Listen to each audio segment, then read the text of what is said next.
பூஜாவின் உடலிலிருந்து வெளிப்பட்ட கருப்பு நிழல் ஆக்ரோஷமாக காட்சியளித்தது. அதை பார்த்த சிம்மன் அதிர்ச்சி அடைந்து விட்டான். பூஜாவின் உடலுக்குள் ஏதோ ஒரு ஆன்மாவின் சக்தி நுழைந்திருப்பதை உணர்ந்தான். அந்த சக்தி தன்னுடைய உருவத்தை அடிக்கடி மாற்றிக்கொண்டே இருந்தது. சில நேரங்களில் மண்டை ஓட்டை போலவும் சில நேரங்களில் எரியும் நெருப்பை போலவும் தெரிந்தது. ஆனால் சிம்மன் கொஞ்சம் கூட பதட்டமே இல்லாமல் அந்த உருவத்தை பார்த்து பேச ஆரம்பித்தான். அந்த உருவம் சிம்மனின் கண்ணுக்கு மட்டும்தான் தெரிந்தது, வேறு யார் கண்ணுக்கும் தெரியவில்லை. அங்கிருந்த பெண்கள் அனைவரும் ஒரு ஓரமாக நின்று அங்கே நடப்பதை பார்த்து கொண்டிருந்தார்கள். சிம்மன் அந்த உருவத்தை பார்த்து, ஒழுங்கா இந்த பொண்ணோட உடம்ப விட்டு போயிடு. நீ இந்த பொண்ணோட உடம்ப விட்டு போயிட்டனா உன்னோட ஆன்மாவை நான் ஒண்ணுமே செய்ய மாட்டேன். நீ மறுபடியும் பிறக்கும்போது உனக்கு இந்த ஜென்மத்தோட ஞாபகத்தோட பிறக்க என்னால உதவி செய்ய முடியும் என்றான். சிம்மன் இதை சொல்லிக்கொண்டே அவன் தன்னுடைய வலது கையை காற்றில் அசைத்தான். அவன் வலது கையை அசைக்க அசைக்க தொடர்ந்து 108 செப்பு நாணயங்கள் உடனடியாக காற்றில் பறந்தது. அது ஒன்றாக இணைந்து ஒரு செப்பு நாணய வாளின் உருவத்தை எடுத்தது. அந்த வாள் அந்த அறையெங்கும் தங்க நிற பிரகாசமான ஒளியை பரப்பியது. ரேஷ்மா சிம்மனை பார்த்து, டாக்டர், நீங்க என்ன பண்றீங்க? எங்களுக்கு ரொம்ப பயமா இருக்கு என்று மூவரும் நடுக்கத்தோடு சொல்ல, சிம்மன் அவர்களை திரும்பி பார்க்காமலேயே, பயப்படாதீங்க, இங்க ஒரு அமானுஷம் இருக்கு. கருப்பு நிழல் மாதிரி என் கண்ணுக்கு மட்டும் தெரியுது. நான் அது கூட தான் பேசிக்கிட்டு இருக்கேன். கொஞ்ச நேரம் பொறுமையா இருங்க, நிச்சயமா அது உங்களை எதுவும் செய்யாது என்றான். ஆயிஷா சிம்மனை பார்த்து, அப்படின்னா நீங்க ஒரு மந்திரவாதியா? உங்களை ஒரு டாக்டர்னு தானே சொன்னா ரேஷ்மா. உன்னால எப்படி இதையெல்லாம் செய்ய முடியுது என்று ஆச்சரியத்தோடு கேட்டாள். அதே நேரம் அந்த கருப்பு நிழலும் சிம்மனை பார்த்து, உனக்கு மந்திர வித்தை எல்லாம் தெரியுமா? நீ சொன்னபடி உன்னோட வார்த்தைகளை காப்பாத்துவியா? நான் மறுஜென்மம் எடுத்தாலும் இந்த ஜென்மத்து ஞாபகங்களோட பிறக்க வாய்ப்பு இருக்கா என்று கேட்க, சிம்மன், நிச்சயமா நீ இந்த பொண்ணை விட்டு போறேன்னு சொல்லு. கண்டிப்பா நான் உனக்கு அதுக்கான உதவிகளை செய்யறேன். உடனே என்கிட்ட சரணடைஞ்சிடு என்று கேட்க, கருப்பு நிழல் சிம்மனை மறுத்து பேசியது. நிச்சயமா என்னால உன்கிட்ட சரணடைய முடியாது. நீ சொல்ற வார்த்தைகள் மேல எனக்கு நம்பிக்கை இல்ல. உன்னால என்னை எதுவும் செய்ய முடியாது. உன்னோட பூச்சாண்டிக்கெல்லாம் நான் பயப்பட மாட்டேன். என்ன மாதிரி ஆன்மாக்களை உன்னால அழிக்க முடியாது. அனாவசியமா முயற்சி பண்ணி ஏமாந்து போகாம இங்க இருந்து திரும்பி போயிடு. அதுதான் உனக்கு நல்லது என்று சொல்லிவிட்டு பயங்கரமாக சிரித்தது. அப்படின்னா நீ என்னை எதிர்க்க தயாராயிடு என்று சொல்லிக்கொண்டு சிம்மன் அந்த செப்பு வாளை எடுத்து கருப்பு நிழலை நோக்கி நீட்ட, கருப்பு நிழல் சிறிதும் தயக்கமின்றி 3 நீண்ட கருப்பு பாம்புகளின் உருவத்தை எடுத்தது. அந்த உருவம் சிம்மனை கடிக்க முயன்றது. இன்னையோட உன் கதை முடிய போகுது. இந்த பொண்ணோட உடம்புக்குள்ள நுழைஞ்சதுக்கு அப்புறம் எனக்கு வேலை இல்லைன்னு நினைச்சு வருத்தப்பட்டுட்டு இருந்தேன். நல்ல வேலை, நீயே எனக்கு வேலை கொடுக்க வந்துட்ட என்று சிரித்துக்கொண்டே அவனை நெருங்கியது. இதையெல்லாம் பார்த்து கொண்டிருந்த 3 பெண்களும் ஒருவரை ஒருவர் பார்த்து கொண்டார்கள். இங்க என்ன நடக்குது? நீ கூட்டிட்டு வந்த ஆள் ஒரு மந்திரவாதியா? அவன் என்னடி காத்துல படம் காமிக்கிறான்? எனக்கு என்னமோ ரொம்ப பயமா இருக்குடி. நிஜமாவே இங்க அமானுஷ சக்தி இருக்குதா என்று பயத்துடன் பேசிக்கொண்டார்கள். அதே நேரம் சிம்மன் தனது செப்பு வாளை எடுத்து காற்றில் ஒரு முறை சுழற்றினான். அப்போது அவனை சுற்றி இருந்த ஆற்றல் மேலும் வலுவடைந்து விட்டது. முழு பலத்துடன் அந்த வாளை கொண்டு கருப்பு நிழலை வேகமாக தாக்கினான். அப்போது அந்த வாளில் இருந்து தங்க நிற பிரகாசமான ஒளி வெளிப்பட்டது. அது அந்த 3 பாம்புகளின் உடலின் மீதும் பட்டது. உடனடியாக அவை 2 துண்டுகளாக வெட்டப்பட்டது. வலி தாங்க முடியாமல் கருப்பு நிழல் கூச்சலிட்டு அலறியது. சிறிது நேரத்தில் தீமையை தடுக்கும் 3 தாயத்துகளை அவன் கையில் எடுத்தான். தாமாகவே தாயத்துக்கள் எரிய ஆரம்பித்தன. அதை பார்த்த பெண்கள் அதிர்ச்சி அடைந்து விட்டார்கள். என்னடி இது? பத்த வைக்காமலே எப்படி இதெல்லாம் பத்தி எரியுது? இப்ப இங்க இருக்கிறதா போறதானே புரியலையே. அந்த பேய் பூஜா விட்டுட்டு நம்மள புடிச்சுக்கிட்டா என்று புலம்பினார்கள். தாயத்துகள் எரிய ஆரம்பித்து அவை ஒரு சில வினாடிகளுக்கு பிறகு கருப்பு நிற புகையை வெளியிட ஆரம்பித்தன. அதன் பிறகு அந்த கருப்பு புகை தீ பிளம்புகளால் சூழப்பட்டது. அதன் உடலிலிருந்து வலியின் அலறல்கள் தொடர்ந்து கேட்டன. அந்த சத்தம் மிகவும் பலமாக ஒலித்தது. அதை கேட்ட சிம்மனே ஒரு கணம் பயந்து விட்டான். அந்த 3 பெண்களால் எதையும் பார்க்க முடியாவிட்டாலும் அதன் அதிர்வலைகளை ஆழமாக உணர முடிந்தது. அவர்களின் காதுக்குள் அலறல்களின் சத்தங்கள் மட்டும் கேட்டது. எனவே அவர்கள் காதுகளை இறுக்கமாக மூடிக்கொண்டனர்.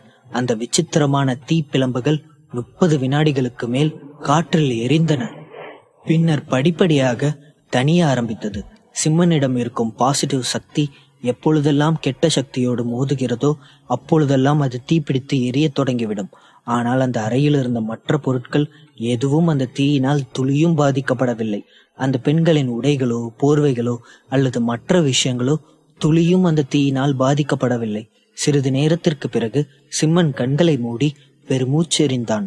அந்த இடம் மீண்டும் இயல்பு நிலைக்கு திரும்பியது போல் தோன்றியது.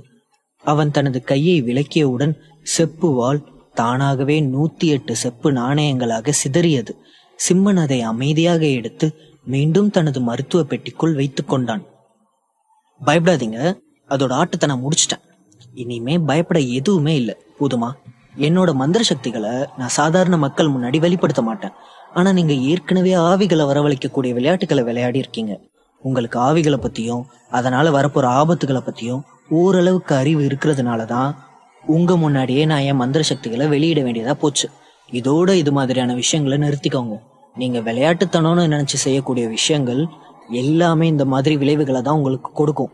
உங்களுக்கு தெரியாத எத்தனையோ விஷயங்கள் இந்த உலகத்துல இருக்கு என்று அறிவுரை கூறினான். பூஜாவின் உடலில் இருந்த அமானுஷ சக்தி அழிக்கப்பட்டதால் ரேஷ்மா நிம்மதியடைந்தாள். ஆனால் ஆயிஷாவும் எஸ்டியும் இயல்பு நிலைக்கு திரும்ப முடியாமல் சிரமப்பட்டார்கள். இங்க என்ன நடந்துச்சு? திடீர்னு எப்படி தீப்பிடிச்சு எரியுது? திடீர்னு காதுக்குள்ள ஏதோ இரைச்சல் சத்தம் கேக்குது. இதெல்லாம் எப்படி? என்னால எதையுமே புரிஞ்சிக்க முடியல. நாங்களும் எத்தனையோ முறை இந்த அவுஜா போர்டை வச்சு விளையாடி இருக்கோம். ஆனா இது மாதிரியான விஷயங்களை ஒரு தடவை கூட நாங்க பார்த்ததே கிடையாது என்றாள் ஆயிஷா. சிம்மனுக்கு இதை பற்றி அவரிடம் எப்படி விளக்கி கூறுவது என்று புரியவில்லை.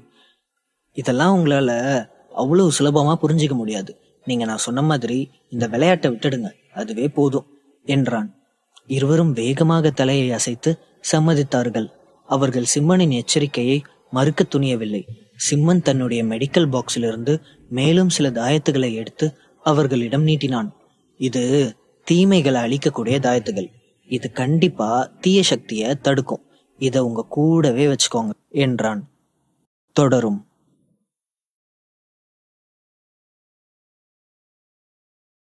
சிம்மன் தன்னுடைய மெடிக்கல் பாக்ஸிலிருந்து மேலும் சில தாயத்துகளை எடுத்து அவர்களிடம் நீட்டினான்.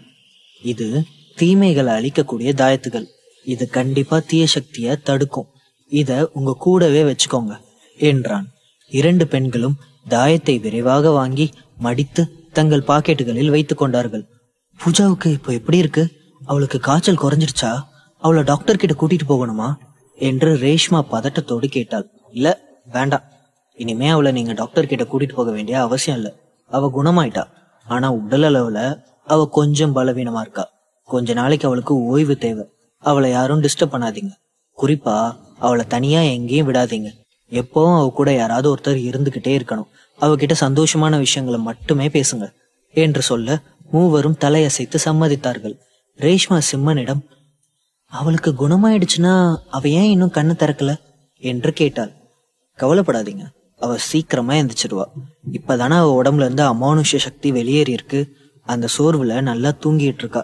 இன்னும் ஒரு சில வினாடிகள்ல கண்ணு முழிச்சிருவா என்று சொல்லிக் கொண்டிருக்கும் போது பூஜா மெதுவாக தனது கண்களை திறந்தாள். கண்களை திறந்து பார்த்த மறுநொடியே அவள் அலற ஆரம்பித்து விட்டாள். பயந்தபடி உருண்டு சென்று அந்த அறையின் மூலையில் அமர்ந்து போர்வையை போர்த்தி கொண்டாள். வேண்டாம், என்கிட்ட வராத, என்கிட்ட வராத, என்ன விட்டுடு, என்ன விட்டுடு என்று மீண்டும் மீண்டும் அழுது கொண்டே இருந்தாள். ரேஷ்மா அவளுக்கு அருகில் சென்று அவள் தோளில் கையை வைத்து, பயப்படாத பூஜா, எல்லாமே சரியாயிடுச்சு, பயப்படாத, உனக்கு ஒன்னும் இல்ல, நீ சரியாயிட்ட என்று ஆறுதல் கூறி அவளை அணைத்து கொண்டாள். ரேஷ்மா, நீ வந்துட்டியா? தயவு செஞ்சு என்னை விட்டு எங்கேயும் போயிடாத. ரேஷ்மா, அதுங்க என்ன துரத்துது, எனக்கு ரொம்ப பயமா இருக்கு, தயவு செஞ்சு என்னை விட்டு எங்கேயும் போயிடாத என்று பயந்து நடுக்கத்தோடு கூறினாள். கடந்த சில நாட்களாகவே பயத்தால் சித்திரவதை செய்யப்பட்ட பூஜா பைத்தியக்காரத்தனத்தின் விளிம்பில் இருந்தாள். அன்று இரவு அவள் அந்த பங்களாவுக்கு சென்று வந்ததிலிருந்து யாரோ தன்னை பின்தொடர்வது போல் உணர்ந்தாள். இதில் மோசமான விஷயம் என்னவென்றால் அவள் பகலிலேயே சில பயங்கரமான காட்சிகளை பார்த்தாள். அது அவளை பைத்தியக்கார பெண்ணாக மாற்றியது. இத பாரு, இனிமே உனக்கு எந்த பிரச்சனையும் வராது. டாக்டர் சிம்மன் உன் உடம்புல இருந்த துஷ்ட ஆவிய விரட்டிட்டாரு. இனிமே இது மாதிரியான பங்களாவுக்கு நீ போக கூடாது என்றாள் ரேஷ்மா. சிம்மனா? சிம்மனா? எங்க சிம்மன் என்று பூஜா கேட்டுக்கொண்டே நிமிர்ந்து பார்க்க சிம்மன் தனது மருத்துவ பெட்டியை பேக் செய்து கொண்டிருந்ததை பார்த்தாள். அவன் பூஜாவை திரும்பி பார்த்து, பூஜா, உனக்கு எப்பவுமே ஆவிகளை பார்க்கணும்னு ஆசையா இருந்துச்சுல, இப்ப கடைசியா உன்னோட ஆசை நிறைவேறிடுச்சா? இப்போ உனக்கு திருப்தி தானே என்று புன்னகையோடு கேட்டான் சிம்மன். அவள் திகைப்போடு சிம்மனை பார்த்தாள். சிம்மன் அவளுடைய பரிதாபமான முகபாவனையை பார்த்து அவளை கிண்டல் செய்வதை நிறுத்தி கொண்டான். நீ நீ எப்படி இங்க வந்த? எனக்காக தான் வந்தியா? சாரி சிம்மா, நீ அப்பவே எனக்கு எச்சரிக்கை பண்ண. அந்த மாதிரி தனிச்சு கைவிடப்பட்ட பங்களாவுக்கெல்லாம் போக கூடாதுன்னு சொன்ன. எனக்கு அப்பெல்லாம் உன் மேல நம்பிக்கையே இல்ல. ஏதோ ஒரு தைரியத்துல உன் பேச்சை மீறி நான் அந்த மாதிரி இடங்களுக்கெல்லாம் போனேன். அதுக்கான விளைவுகளை தான் இப்ப அனுபவிக்கிறேன் என்றாள். கடந்த சில நாட்கள் என்பது பூஜாவின் வாழ்க்கையில் நம்ப முடியாத நாட்களாக கடந்து சென்று இருந்தது. கவலைப்படாத பூஜா, உனக்கு இப்ப என்கிட்ட எந்த பிரச்சனையும் இல்ல. ஒருவேளை உனக்கு இன்னமும் பயமா இருந்துச்சுன்னா நீ பகல்ல கொஞ்ச நேரம் வெளியில வந்து சூரிய வெளிச்சத்துல நில்லு. அது உன் மனசுக்கும் ஆறுதலா இருக்கும், உன் உடம்புக்கும் தெம்பா இருக்கும் என்றான். இல்ல சிம்மன், வேணாம், நான் வெளியில வரமாட்டேன், எனக்கு ரொம்ப பயமா இருக்கு என்று விரக்தியோடு தலையசைத்தாள். அவள் வெளியில் செல்லும் ஒவ்வொரு முறையும் அந்த ஆவிகளை பார்த்தாள். அவர்களில் சிலர் இயற்கையாக இறந்தவர்கள், ஆனால் ஒரு சிலர் விபத்துக்களால் சிதைக்கப்பட்டவர்கள். அதே சிதைக்கப்பட்ட தோற்றத்தில் அவர்கள் பூஜாவின் கண்களுக்கு தெரிந்ததால் அவளால் அதை தாங்கிக் கொள்ள முடியவில்லை. அவர்களுடைய முகம் ஒருபோதும் அவள் மனதிலிருந்து மறையவே இல்லை. அவள் கண்களை மூடும் போதெல்லாம் பயம் வந்துவிடும். அவ்வளவுதானே, சரி, நீ தனியா போக வேணாம், என் கூட வா, நான் உன்னை கூட்டிட்டு போறேன். கொஞ்ச நேரம் வெளியில போயிட்டு வரலாம், வா என்றான் சிம்மன். ஆனால் பூஜாவால் அந்த அதிர்ச்சியிலிருந்து மீள முடியவில்லை. சிம்மன் அவளை காப்பாற்ற வேண்டும், பரிபூரணமாக அவளை குணப்படுத்த வேண்டும் என்று நினைத்தான். இல்லையென்றால் ஆவிகளை அகற்றிய பிறகும் அவள் பைத்தியமாகிவிடக்கூடும். ரேஷ்மாவும் பூஜாவை சிம்மனுடன் செல்லும்படி வற்புறுத்தினாள். பயப்படாத பூஜா, இவ்வளவு பெரிய பிரச்சனையிலிருந்து சிம்மன் உன்னை காப்பாத்திருக்காரு, கண்டிப்பா அவர் உனக்கு பாதுகாப்பா இருப்பாரு என்றாள். ஒரு கணம் தயங்கிய பிறகு பூஜா படுக்கையிலிருந்து எழுந்தாள். அவள் மெல்லிய பைஜாமாவை மட்டுமே அணிந்திருந்தாள். அவளுடைய உடல் சிம்மனின் கவனத்தை ஈர்த்தது. அவள் வேறு உடை மாற்றிக்கொண்டு அரை மணி நேரத்தில் தயாராகி சிம்மனுடன் கீழே இறங்கினாள். அவர்கள் 2வது மாடியை அடைந்ததும் சிம்மன் புன்னகைத்து, இரு பூஜா, இதுக்கப்புறம் நீ மட்டும் படிக்கட்டு வழியா கீழே போ, நான் வேற ஒரு வழியில வரேன் என்றான். ஏன், என்னாச்சு? நீயும் படிக்கட்டு வழியாவே இறங்கி வரலாமே என்றாள். அது முடியாது பூஜா, உங்க வார்டன் அதுக்கு அனுமதிக்க மாட்டாங்க. நான் மட்டும் ரூமுக்கு வந்தேன்னு தெரிஞ்சா அவங்க என் தோலை உரிச்சிருவாங்க. அவங்களுக்கு தெரியாம தான் நான் உன்னை பார்க்க வந்தேன், அதனாலதான் சொல்றேன், நீ கீழே போ, நான் வேற வழியா வரேன் என்றான். இல்ல, நீயும் என் கூட வா சிம்மா, எனக்கு தனியா போக பயமா இருக்கு என்று சொல்லிக்கொண்டே சிம்மனின் கையை பிடித்து கொண்டாள். ஏனென்றால் அவள் இறங்கும் படிக்கட்டுகளில் இருள் சூழ்ந்திருந்தது. அந்த இருள் அவளை அச்சுறுத்தியது. அவளால் ஆவிகளை பார்க்க முடியவில்லை என்றாலும் இன்னும் அந்த பயம் மட்டும் அவளை விட்டு போகவே இல்லை. சரி, அப்படின்னா நீ முதல்ல போ, நான் உன்னை ஃபாலோ பண்ணி வரேன் என்றான். அவள் தலையசைத்து முன்னேறினாள். அவள் மெதுவாக படிக்கட்டுகளில் இறங்க ஆரம்பித்தாள். கீழே வரும்போது வார்டன் அங்கும் இங்குமாக நடந்து கொண்டிருந்தார். ஒரு கொசு கூட தன் கண்ணில் இருந்து தப்பிக்க கூடாது என்பதில் அவர் உறுதியாக இருந்தார். சிம்மன் பூஜாவிற்கு பின்னால் மறைந்து மறைந்து வந்து கொண்டிருந்தான். கீழே இறங்கி வந்த பிறகு அந்த பெண் வேறு பக்கம் திரும்பி இருக்கும் நொடி பொழுதில் அவன் வேகமாக வாசலை நோக்கி ஓடிவிட்டான். இதை பார்த்த பூஜாவுக்கு ஆச்சரியமாக இருந்தது. கார்ட்டூன் அனிமேஷன் பார்ப்பது போல் அப்படியே திகைத்து நின்றாள். ஏனென்றால் சிம்மன் இவ்வளவு வேகமாக இருப்பான் என்று அவள் எதிர்பார்த்திருக்கவில்லை. வாசலில் நின்றபடி சைகை மூலமாக அவளை அழைத்தான். அவளும் சிம்மனுடன் சென்று அவன் கைகளை பாதுகாப்பாக பிடித்து கொண்டாள். இருவரும் பேசிக்கொண்டே நடந்தார்கள். கவலைப்படாத பூஜா, இறந்து போனவங்களோட ஆவிகள் அவங்க இறந்ததுக்கு அப்புறம் 7வது நாள்ல சொர்க்கத்தை அடையும். பொதுவா அது சாதாரண மக்களை தொந்தரவு பண்ணாது என்றான் சிம்மன். தொடரும்.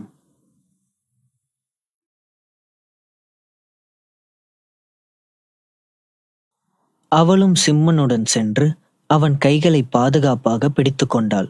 இருவரும் பேசிக்கொண்டே நடந்தார்கள். கவலைப்படாத பூஜா, இறந்து போனவங்களோட ஆவிகள் அவங்க இறந்ததுக்கு அப்புறம் 7வது நாள்ல சொர்க்கத்தை அடையும். பொதுவா அது சாதாரண மக்களை தொந்தரவு பண்ணாது என்றான் சிம்மன். இல்ல, நான் அவங்கள தெளிவா பார்த்தேன். அவங்க ரொம்ப பயங்கரமா இருந்தாங்க என்றாள். புரியுது பூஜா. உன்னோட பிரச்சனை கொஞ்சம் ஸ்பெஷல். நீ போன பங்களா தீய சக்திகளை வளர்க்கக்கூடிய ஒரு இடம். பொதுவா இருட்டு தான் பேய்களுக்கு உகந்த இடம். அது மட்டும் இல்ல, முதலீட்டாளர்கள் கட்டுமானத்தின் போது பல விபத்துகளை சந்திச்சிருப்பாங்க. அந்த ஆவிகளும் அங்கேயே தான் இருக்கும். அதுலயும் நீ போன பங்களாவில் நிறைய உயிரிழப்புகள் நடந்திருக்கு. அங்க ஏதோ ஒரு பிரச்சனை இருக்குன்னு சொல்லி அந்த கட்டடத்தை பாதியிலேயே நிறுத்திட்டாங்க.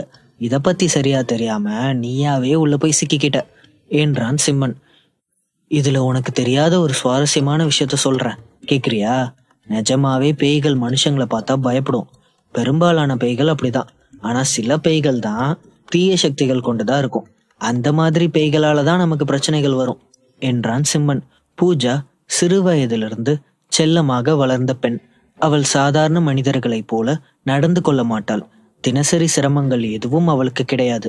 அதனால்தான் ஒரு சுவாரஸ்யத்திற்காக அவள் பேய்கள் நிறைந்த கட்டிடங்களை ஆராய்ச்சி செய்ய வேண்டும் என்று நினைத்தாள். இதை சிம்மனும் நன்றாக புரிந்து கொண்டான். என்ன மன்னிச்சிடு சிம்மா. எத்தனை தடவை கேட்டாலும் தப்பெல்லாம் என்னோடதுதான். நீ எவ்வளவோ சொல்லியும் உன் பேச்சை கேட்காம அங்க போனது நான் தான். மறுபடியும் இந்த தப்பை நான் செய்ய மாட்டேன் என்று சொல்லிக்கொண்டே அவன் கையை இறுக்கமாக பிடித்து கொண்டாள். ஏதோ தவறு செய்த குழந்தை மன்னிப்பு கேட்பது போல சிம்மனிடம் அவள் குழந்தைத்தனமாக மன்னிப்பு கேட்டாள். மனிதர்களும் இறந்தவர்களும் வெவ்வேறு பாதைகள்ல நடக்கிறாங்க. அவங்க பாதை வேற, நம்ம பாதை வேற. பேய்களுக்குன்னு ஒரு பாதை இருக்கு, வாழ்க்கை இருக்கு. அதை தெரிஞ்சுக்கணும்னு நாம முயற்சி பண்ணக்கூடாது. அது தெரிஞ்சுக்கணும்னு நாம நினைக்கிறது மற்றவங்க வாழ்க்கையை எட்டி பார்க்கறதுக்கு சமம். இந்த உலகத்துக்குன்னு ஒரு ஒழுங்கு இருக்கு, அதை சீர்குலைக்க கூடாது. அந்த விஷயத்துல நீ ரொம்ப கவனமா இருக்கணும் என்றான் சிம்மன். நிச்சயமா, இனிமே இதை செய்யவே மாட்டேன் என்றாள். சரி, இப்ப எங்க போலாம் என்று கேட்க, எனக்கு தெரியல சிம்மா, நீயே சொல்ல என்றாள் பூஜா. நம்ம ஊர் எல்லையில ஒரு கோவில் இருக்கு. அதுக்கு கிறிஸ்டல் கோவில்னு பேரு. அங்க போய் கொஞ்ச நேரம் நிம்மதியா இருக்கலாமா என்றான் சிம்மன். மலைக்கு மேல இருக்குமே அந்த கோவிலா என்று கேட்க, எஸ் அதேதான் என்றான் சிம்மன். அவளும் சரி என்று தலையசைத்தாள். சிம்மன் தன் காரில் ஏறினான். அவனுடன் பூஜாவும் ஏறிக்கொண்டாள். அந்த நகரத்தின் எல்லையில் கிறிஸ்டல் இல் என்ற ஒரு பழம்பெரும் இயற்கை கோவில் இருந்தது. அந்த கோவில் மிகவும் பிரசித்தி பெற்ற ஒரு சிவன் கோவில். மக்கள் பலரும் அந்த கோவிலுக்கு அவ்வப்போது வந்த வண்ணம் இருப்பார்கள். அங்குள்ள துறவிகள் அந்த இடத்திற்கு வந்த பிறகுதான் ஞானம் பெற்றதாக சொல்வார்கள். மேலும் அவர்களது கணிப்புகள் மிகவும் துல்லியமானதாக இருக்கும் என்றும் மக்கள் நம்பினார்கள். இருவரும் காரில் சென்று கொண்டிருந்த போது, சிம்மா, எனக்கு ஒரு சந்தேகம். நானும் எத்தனையோ நாள் இது மாதிரி கைவிடப்பட்ட பங்களாக்கெல்லாம் போயிருக்கேன். நிறைய ஆவிகளை சந்திச்சிருக்கிறேன். இது வரைக்கும் எனக்கு இவ்வளவு பிரச்சனைகள் வந்ததே இல்லை. இந்த முறை எனக்கு ஏன் இப்படி ஆச்சு என்று கேட்க, உன்னோட நட்சத்திரங்கள் ஒரு சில நாட்கள்ல வீக்கா இருக்கும். அந்த மாதிரி நேரத்துல நீ இந்த மாதிரி இடங்களுக்கு போகும்போது அது பேய்களுக்கு சாதகமா அமைஞ்சிரும் என்றான். ரொம்ப நன்றி சிம்மா, நீ ரொம்ப நல்லவன். இல்லைன்னா நான் உன் கூட இவ்வளவு சண்டை போட்டும் எனக்கு ஒரு பிரச்சனைன்னு தெரிஞ்சதும் உடனே வந்து நின்று இருப்பியா? நான் தான் உன்னை புரிஞ்சுக்காம கஷ்டப்படுத்திட்டேன். உனக்கு நான் இன்னைக்கு டின்னர் பண்ணி தரேன், அதை நீ ஏத்துக்கணும், சரியா என்றாள் பூஜா. சிறிது நேரத்தில் அவர்கள் இருவரும் கிறிஸ்டல் கோவிலின் அடிவாரத்தை அடைந்தனர். சிம்மன் தனது காரை பார்க்கிங்கில் நிறுத்தினான். இருவரும் வளைந்த படிக்கட்டுகளில் ஏற ஆரம்பித்தார்கள். அந்த கோவில் மலையின் உச்சியில் இருந்தது. கூட்ட நெரிசலும் அதிகமாக இருந்தது. மெதுவாக படிக்கட்டுகளில் ஏறி அந்த இடத்தை அடைந்த பூஜா அங்கே ஒலிக்கப்பட்ட சமஸ்கிருத மந்திரங்களை கேட்டு அமைதி அடைந்தாள். அது அவ்வளவு உயரமாக இல்லை, ஆனால் 1000க்கும் மேற்பட்ட படிக்கட்டுகள் இருந்தன. அவர்கள் மலையின் உச்சியை அடைந்த நேரத்தில் பூஜா மிகவும் சோர்வாக இருந்தாள். அவள் கால்கள் மோசமான வலியை உணர்ந்தது. சிறு வயதிலிருந்து அவள் இது போல் எங்கும் பயணம் செய்ததில்லை. அதனால் அவளுக்கு இது மிகவும் சிரமமாக இருந்தது. சிறிது நேரம் ஒரு இடத்தில் அமர்ந்து ஓய்வெடுத்த பிறகு சிம்மன் சிரித்து கொண்டே, ரெஸ்ட் எடுத்தது போதும், வா போலாம் என்றான். நோ சிம்மா, என்னால இதுக்கு மேல சுத்தமா நடக்கவே முடியாது என்று குழந்தையை போல சொல்ல, சிம்மன் அவள் முகத்தை ரசித்தபடி, நீ வா, நான் உன்னை அழைச்சிட்டு போறேன், என் கையை பிடிச்சுக்கோ என்று சொல்லி தனது கைகளை நீட்டினான். இதோ பாரு, நல்ல வேலையா நீ இன்னைக்கு ஹீல்ஸ் போட்டுக்கலன்னு நினைச்சு சந்தோஷப்பட்டுக்கோ. ஒரு வேளை ஹீல்ஸ் போட்டுட்டு ஏறி இருந்தேன்னு வச்சுக்கோ, ஏன் இன்னும் 2-3 நாளைக்கு உன்னால நடக்கவே முடியாம போயிருக்கும் என்று கேலி செய்தான். முகத்தை சுளித்து கொண்டே பூஜா அவனுக்கு கைகளை நீட்டினாள். சிம்மன் அவளை அழைத்து கொண்டு கோயிலுக்குள் நுழைந்தான். அங்கே பக்தர்கள் கூட்டம் கூடியிருந்தது. கூட்டம் அலைமோதியது. கோவிலின் நடுவில் வைக்கப்பட்டிருந்த தூப கலசம் முழுவதும் தூப குச்சிகளால் நிறைந்திருந்தது. அந்த கோவிலின் விசேஷமே அந்த தூப கலசம்தான். அதிலிருந்து வெளியேறிய நறுமணம் அந்த கோயில் முழுவதும் பரவி இருந்தது. கூட்டத்தின் இரைச்சலும் மரத்தாலான மணிகளின் தாளமும் கோஷங்களும் அவள் மனதுக்கு இனம் புரியாத ஒரு நிம்மதியை கொடுத்தது. ஏய் பூஜா, நீயும் போய் தூப குச்சிகளை ஏத்து. மனசுல எதையாவது நினைச்சு வேண்டிக்கோ. இந்த பிரச்சனைகள்ல இருந்து விடுபடணும்னு கடவுள்கிட்ட வேண்டிக்கோ. கண்டிப்பா உனக்கு நிம்மதி கிடைக்கும் என்றான். அவளுடைய கவன சிதறல்கள் அனைத்தையும் ஒரு நொடியில் மறப்பதற்கு அவன் உதவி செய்தான். சிம்மனின் அறிவுரைப்படி அவள் தன் கட்டை விரல் அளவுக்கு தடிமனான ஒரு தூப குச்சியை எடுத்து அதை பற்ற வைத்தாள். மற்ற பார்வையாளர்களைப் போலவே அவளும் ஒரு வேண்டுதலோடு கண்களை மூடினாள். அந்த தூப குச்சிகளை அதில் செருகி வைத்தாள். அவள் நிஜமாகவே நிம்மதியை உணர்ந்தாள். கடந்த சில நாட்களாகவே அவள் மனதை உலுக்கிய கனவுகள் முற்றிலும் மறைந்து போயின. சிம்மனுடன் இருக்கும் தருணங்களில் அவள் மகிழ்ச்சியை உணர்ந்தாள். சிம்மன் மருத்துவ முறைப்படியும் ஆன்மீக முறைப்படியும் அவளுக்கு உதவி செய்தான். அவளுடைய பயத்தை போக்கினான். வா பூஜா, இந்த கோயில்ல இன்னொரு முக்கியமான அம்சம் இருக்கு. அதுதான் சிவனோட அற்புதமான தங்க சிலை. வா உள்ள போகலாம் என்று கேட்க, பூஜா இன்று வரை கோவிலுக்கெல்லாம் சென்றதில்லை.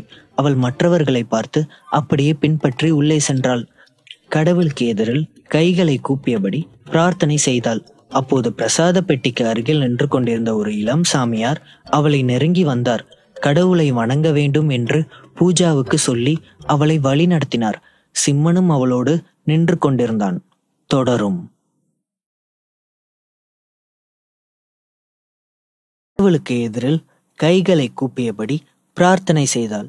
அப்போது பிரசாத பெட்டிக்கு அருகில் நின்று கொண்டிருந்த ஒரு இளம் சாமியார் அவளை நெருங்கி வந்தார். கடவுளை வணங்க வேண்டும் என்று பூஜாவுக்கு சொல்லி அவளை வழி நடத்தினார். சிம்மனும் அவளோடு நின்று கொண்டிருந்தான்.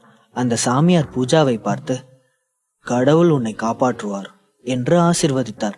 அதை கேட்டு நிம்மதியடைந்த பூஜா கொஞ்சம் பணத்தை எடுத்து உண்டியலில் போட்டாள். பூஜா அதிகளவு பணம் கொடுத்த சந்தோஷத்தில் அந்த சாமியார் அவளையும் சிம்மனையும் பார்த்து, உங்க 2 பேருக்கும் பொருத்தம் ரொம்ப நல்லா இருக்குமா, கூடிய சீக்கிரமே உங்களுக்கு கல்யாணம் ஆகும் என்று சொல்லிவிட்டு நகர்ந்தார். இருவரும் ஒருவரை ஒருவர் பார்த்து கொண்டனர். பூஜாவுக்கு வெக்கம் தாங்க முடியவில்லை. அவள் தன் முகத்தை வேறு பக்கமாக திருப்பிக் கொண்டாள். வெக்கத்தில் அவளுடைய கன்னங்கள் சிவந்து விட்டன. இவனுங்கெல்லாம் இப்படிதான் காசுக்காக முட்டாத்தனமா ஏதாவது பேசிட்டு இருப்பாங்க. அதையெல்லாம் பெருசா எடுத்துக்காத பூஜா என்றாள் சிம்மன். அவனுடைய பதிலை கேட்ட பூஜா சற்று ஏமாற்றம் அடைந்தாள். கிறிஸ்டல் இல் கோயில் பிரம்மாண்டமாக இருந்தது. அது ஆடம்பரமாக அலங்கரிக்கப்பட்டு வணிகமயமாக்கப்பட்டிருந்தது. அது ஒரு பிரபலமான சுற்றுலா தலமாகவும் இருந்தது.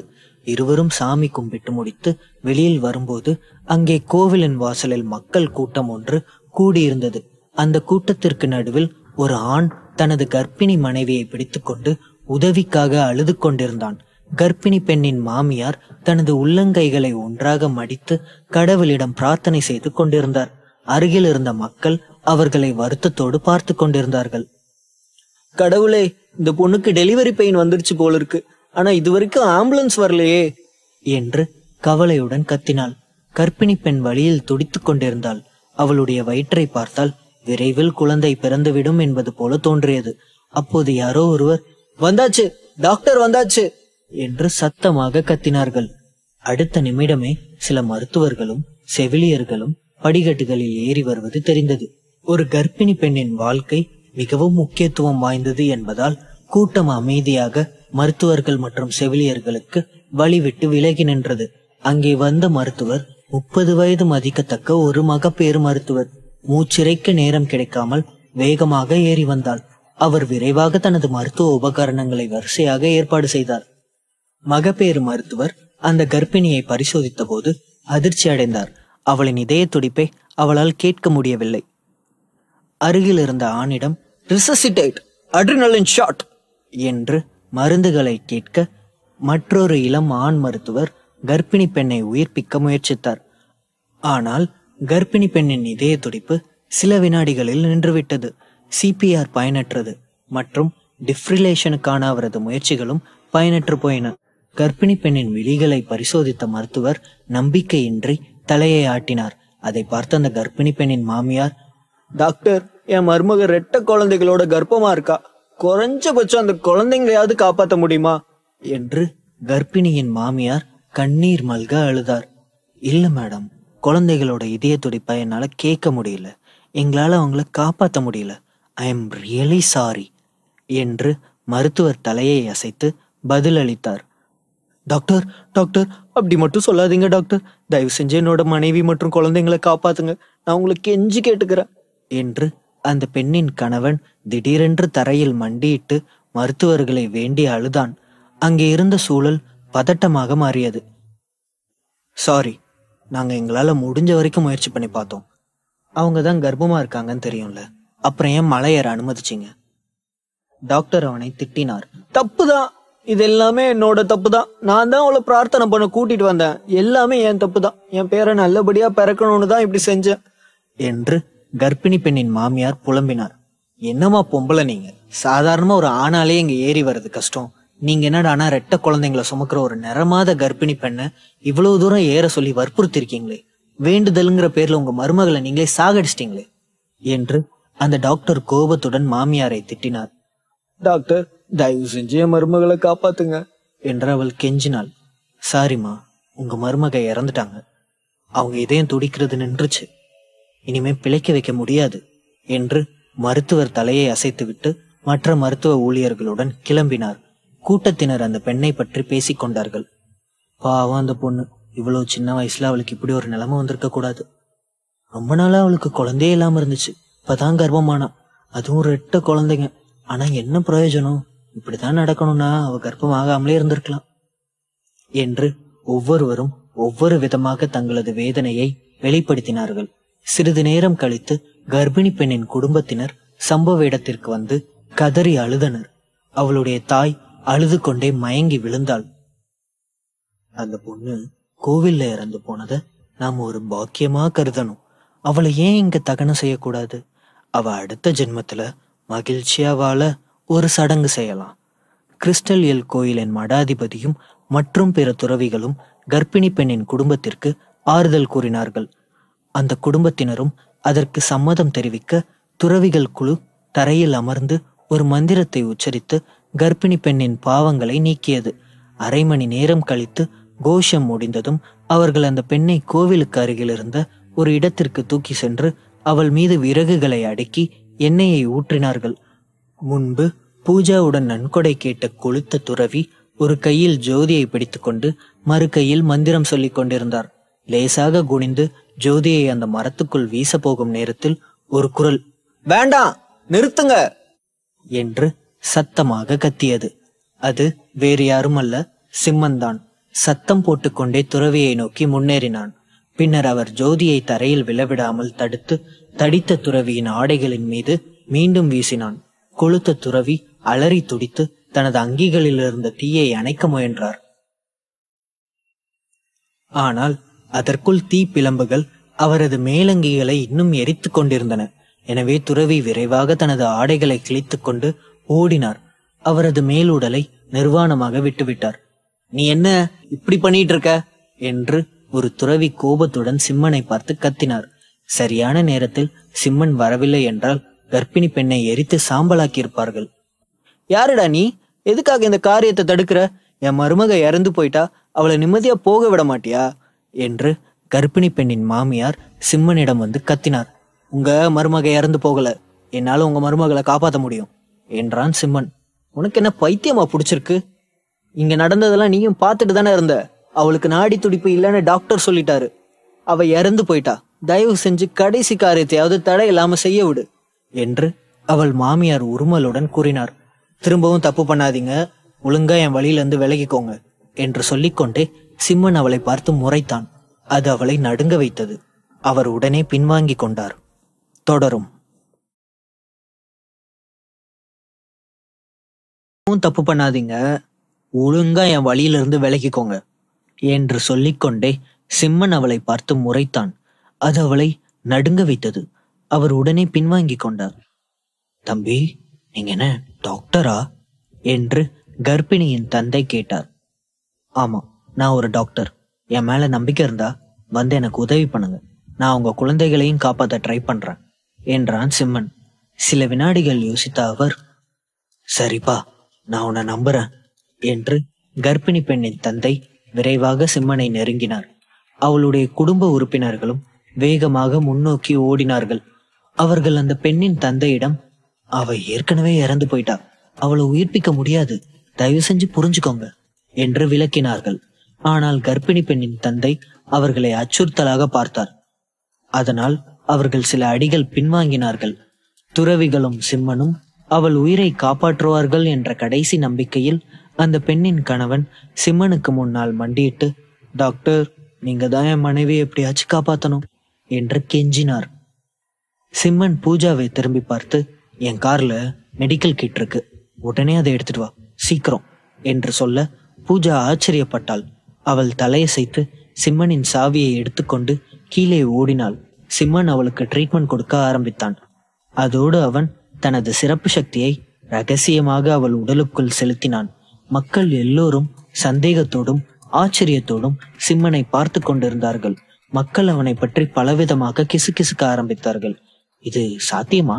எனக்கு என்னவோ இந்த டாக்டர் அந்த பொண்ணை காப்பாற்ற மாட்டான்னு தான் தோணுது. அவளுக்கு இதய துடிப்பு இல்லைன்னு ஏற்கனவே சொல்லிட்டாங்க. இவன் பொய் சொல்றான்னு நினைக்கிறேன். நம்ம நேரத்தை தான் அனாவசியமா வேஸ்ட் பண்ணிட்டு இருக்காங்க. அவன் காப்பாத்திடுவான்னு அந்த பொண்ணோட அப்பாவும் புருஷனும் ரொம்ப நம்புறாங்களே. அவங்க நம்பிக்கையை காப்பாத்தினா கூட போதுமே. எனக்கு நம்பிக்கை இருக்குப்பா. ஒருத்தன் நம்பிக்கை இல்லாமல இத்தனை பேருக்கு முன்னாடி துணிச்சலா அந்த பொண்ணு உயிரை காப்பாத்துறேன்னு சொல்லுவான் என்று பலரும் பலவிதமாக பேசிக்கொண்டார்கள். மெடிக்கல் கிட்டை எடுத்து வர சென்ற பூஜா இன்னும் வரவில்லை. மேலும் காத்திருக்க முடியாமல் சிம்மன் தனது வலது கையின் 2 விரல்களை காற்றில் உயர்த்தினான். சாதாரண கண்களுக்கு தெரியாத ஒரு தங்க தாயத்து காற்றில் தோன்றியது. சிம்மன் அதை சுட்டி காட்ட அந்த தாயத்து கர்ப்பிணி பெண்ணின் உடலுக்குள் சென்றது. என்ன இது, இவன் என்ன பண்றான்? இவன் பண்றத பார்த்தா ட்ரீட்மெண்ட் மாதிரி தெரியலையே என்று கூட்டம் சலசலத்தது. சிம்மனின் செயலால் அதிர்ச்சி அடைந்த கூட்டம் மீண்டும் முணுமுணுக்க ஆரம்பித்தது. அவன் மேலும் சில கண்ணுக்கு தெரியாத தாயத்துக்களை வெளியே எடுத்தான். இந்த தாயத்துக்கள் ஒருவரின் உயிரை காப்பாற்றுவதற்கும் ஒருவரின் ஆன்மாவை எழுப்புவதற்கும் உதவியாக இருக்கும். ஆனால் அவன் அந்த தாயத்துக்களையும் தனது சக்திகளையும் பயன்படுத்தும் போது அவன் உடலில் சக்தி குறைந்து கொண்டே இருந்தது. அவன் தடுமாறி கீழே விழப்போகும் நேரத்தில் கர்ப்பிணி பெண்ணின் தந்தையும் கணவனும் அவனை உடனடியாக தாங்கி பிடித்தனர். டாக்டர், ஆர் யூ ஓகே என்று கேட்க சிம்மன் எதுவும் சொல்லாமல் தலையை ஆட்டினான். இதுவரை தன்னால் இயன்றதை செய்திருந்தான். கருவுற்ற பெண் எழுந்திருப்பாளா இல்லையா என்பதை விதி முடிவு செய்தது. சிம்மன் திரும்பி பார்த்தான். பூஜா இன்னும் திரும்பி வரவில்லை. சொல்ல போனால் மலையில் ஏறவும் இறங்கவும் குறைந்தது அரை மணி நேரமாவது ஆகும். பூஜா குழந்தை பருவத்திலிருந்தே செல்லமாக வளர்ந்த பெண். அதனால் அவளால் அவ்வளவு விரைவாக நடக்க முடியவில்லை. சிறிது நேரத்தில் மூச்சு திணற பூஜா அங்கே வந்து சேர்ந்தாள். சிம்மன் பல்லை கடித்து கொண்டே மெடிக்கல் கிட்டை அவளிடமிருந்து வாங்கி கொண்டான். அதே நேரம் பூஜா கிட்டத்தட்ட மயக்கமடைந்தாள். கவனமா இரு பூஜா என்று சிம்மன் அவளை பிடித்து கொண்டான். மெடிக்கல் கிட்டிலிருந்து ஒரு மருந்தை வெளியே எடுத்து அதை அவளுக்கு கொடுத்தான். இதை கொஞ்சம் குடி பூஜா, சரியாயிடும் என்று சொல்லிக்கொண்டே அவன் மூடியை திறந்தான். கடுமையான வாசனை அதிலிருந்து வீசியது. புருவங்களை சுருக்கி கொஞ்சம் குடித்தாள். அந்த மருந்தை அவன் தானே உருவாக்கியிருந்தான். மக்கள் தங்கள் வலிமையை விரைவாக மீட்டெடுக்க உதவுவதே இதன் நோக்கம். அதன் பின் அவன் மெடிக்கல் கிட்டிலிருந்து கருப்பு மாத்திரையை எடுத்து கர்ப்பிணியின் கணவரிடம் கொடுத்தார். அவன் தன்னால் முடிந்ததை செய்தான். மீதியை கடவுளின் விருப்பத்திற்கு விட்டுவிட்டான். அந்த மாத்திரையை அவனிடம் கொடுத்து, இத எப்படியாச்சும் சாப்பிட வைங்க என்றான். அவனும் சரி என்று பதிலளித்தான். உடனே தனது குடும்ப உறுப்பினர் ஒருவரிடம் கர்ப்பிணி பெண்ணின் வாயை திறக்கும்படி கேட்டுக்கொண்டான். பிறகு அவள் வாயில் அந்த மாத்திரையை போட்டான். அந்த மாத்திரையையும் அவனே தான் தயாரித்திருந்தான். அதை சரியாக பயன்படுத்தினால் இறந்தவர்களை மீட்டெடுக்க முடியும். கர்ப்பிணி பெண்ணுக்கு மாத்திரை கொடுத்த பிறகு சிம்மன் பூஜாவுக்கு முன்பு கொடுத்த மருந்து பாட்டிலை திரும்ப பெற்று அதை அந்த பெண்ணின் வாயில் ஊற்றினான். அதற்கு பிறகு சிம்மன் கர்ப்பிணி பெண்ணை அமைதியாக பார்த்தான். 1 நிமிடம் கடந்து விட்டது. கர்ப்பிணி பெண் இன்னும் அசையாமல் இருந்தாள். என்ன டாக்டர், என் மனைவி கண்ணு முழிச்சிடுவாளா? அவ ஏன் இன்னும் இப்படியே இருக்கா என்றான். கவலைப்படாதீங்க, உங்க மனைவியோட ஆயுட்காலம் இன்னும் முடியல. அது ஒண்ணு போதும், கண்டிப்பா அவங்கள காப்பாத்திட முடியும். என்னால முடிஞ்சதை முயற்சி பண்ணியிருக்கேன், மிச்சத்தை கடவுள் பார்த்துக்கிட்டோம் என்றான். ஆனால் அப்போது அந்த கர்ப்பிணி பெண்ணின் மாமியார் சிம்மனை பார்த்து, டேய் ராஸ்கல், என் மருமகளுக்கு கடைசி காரியத்தை கூட நிம்மதியா செய்ய விடாம ஏன்டா இப்படி கஷ்டப்படுத்துற என்று கோபமாக கத்தினார். அவர் சிம்மனை கொல்லும் நோக்கத்துடன் அவனை நெருங்கினார். அப்போது பூஜா அந்த பெண்ணை இடைமறித்து, இப்ப எதுக்கு அனாவசியமா கோவப்படுறீங்க? அவர் எப்படியாச்சும் கடைசியா ஒரு தடவை அந்த பொண்ணை காப்பாற்ற முடியுமான்னு தானே முயற்சி பண்ணாரு. இதுல என்ன தப்பு இருக்கு? அவர் ஒரு டாக்டர், கடவுள் இல்ல. உங்களாலதான் உங்க மருமக முதல்ல இந்த நிலைமைக்கு ஆளாகி இருக்காங்க. ஒழுங்கா வாயை மூடிட்டு தள்ளி போங்க என்று அதட்டினாள். என்னடி வாய்க்கு வந்தபடி பேசுற? நான் கடவுளை வேண்டிக்க தானே அவளை இங்க கூட்டிட்டு வந்தேன். அது ஒரு குத்தமா என்றார். அவள் ஒரு மதவெறி பிடித்தவள்.